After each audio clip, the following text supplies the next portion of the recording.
kdaj pomislili, kaj vse nam omogočajo gospodarska vozila? Mislim, lahka gospodarska vozila, kombi po domače. Zjutraj vam v trgovino pripeljejo sveže žemljice, ko želite na koncert peljati 8 prijateljev, tudi ne bo šlo brez kombija. In isto je bilo dejansko že pred davnimi časi, ko so bila lahka gospodarska vozila kočije. Seveda so tam razgetali pravi konji, tukaj pa dizelski. No, ampak danes kombi lahko pripelje tudi en kup veselja in udobja. Vam pokažem kakšen, samo da se prej ustavim pa skuham en kofe.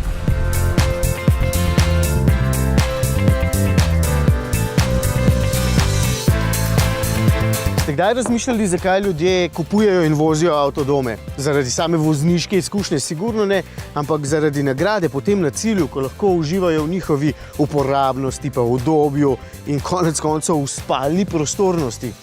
V bistvu bi s takšnim lahko uživali tudi v sami vožnji, ker ta relativno majhen kombi v sebi skriva ogromno vsega. Volkswagen Kalifornija letos praznuje 30. obletnico.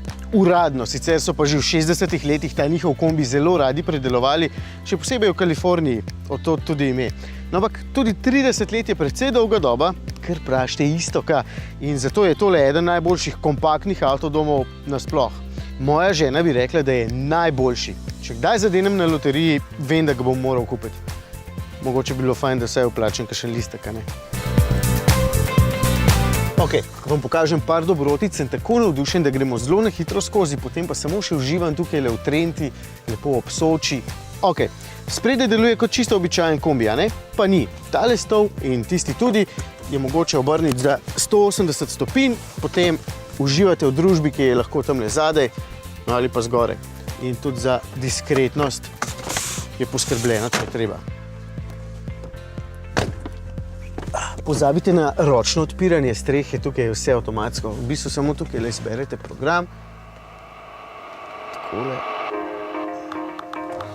Počakate in se streha dvigne.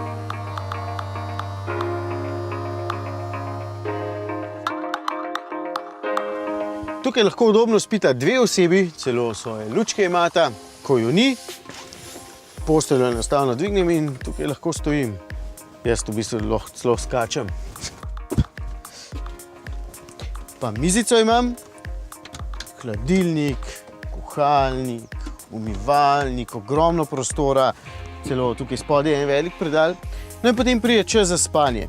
Mularija, zgoraj boste, jaz pa naredim tole in evo, postelja.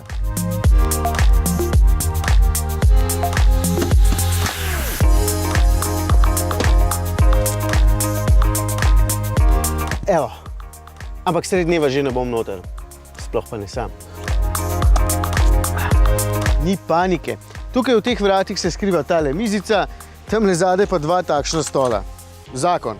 In preden se javite tisti, ki zagovarjate prave, ogromne avtodome, ja, tam je še bistveno več prostora, pa svoj WC imate, kolesa lahko naložite vanje, ampak tole je uporabno kot klasičen družinski avtomobil, s katerim lahko vozite otroke v šolo, pa sebe v službo. Še tendo imam, ampak se mi je ne ljubi postavljati, ker tukaj v Trenti dejansko sploh ni posebej vroče in tudi bi se rad naužil še zadnje te sončne žarke pred deževnimi dnevi. No, najboljša stvar takšnega avtomobila pa je, če vprašate mene, da lahko v 3 minutah vse pospravite in greste drugam. Simpel.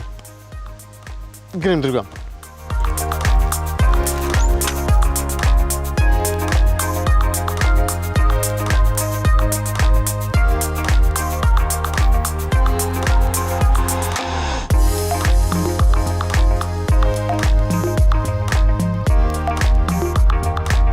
Se mi vseeno zdi, da potrebujem še morje in plažo, če se že naokrog vozim s Kalifornijo. Pri nas sicer peščene ne bom našel, pa nič za to, je pa morje toliko lepše in bistveno bolj prijetno zakopati kot pa mrzli Pacifik. Ni problema, če so ceste malce bolj zavite, ker je tole skoraj kot klasičen multivan, samo malce težji in se še vedno zelo prijetno pelje. Nujno pa priporočam samodejni menjalnik, da se boste še bolj posvetili naravi in petju pesmic z otroki.